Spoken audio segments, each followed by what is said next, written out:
అందరూ మనుషులకే వాల్యూ ఇస్తాం, కానీ మనకు వచ్చేటువంటి ఎక్స్పీరియన్సెస్ ఉంది చూసారా, ఎవరికైతే చెయ్యాలనుకొని చేస్తామో, ఎవరినైతే మనం నమ్ముతామో, ఎవరికైతే మంచి జరగాలని కోరుకుంటూ మనం ఒక అడుగు ముందు వేస్తామో, వాళ్ళ నుంచే మనకు దెబ్బ తగిలినప్పుడు ఇంకా మనకు ఒక క్లారిటీ మిస్ అయిపోతుంది. ఇలాంటి కొన్ని సంఘటనల వల్ల ఏమవుతుందంటే మనిషి మీద ఉన్న నమ్మకం కూలిపోయి మనీ మీద ఉన్న ప్రేమ పెరిగిపోతుంది. 100% డబ్బులు అనేది లేకపోతే మీరు జీరో.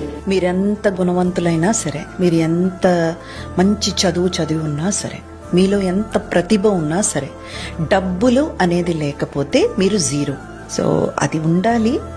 ఆ డబ్బులు మంచి వాళ్ళ చేతిలో ఉంటే, మంచి మనసున్న వాళ్ళ చేతిలో ఉంటే అది వాళ్ళకే కాకుండా 10 మందికి కూడా ఉపయోగపడుతుంది. ఇప్పుడున్న రోజుల్లో ఎవ్వరూ కూడా మీతో మాట్లాడట్లేదు, మీ సక్సెస్ తో, మీ స్టేటస్ తో, మీ డబ్బులతో మాట్లాడుతున్నారు.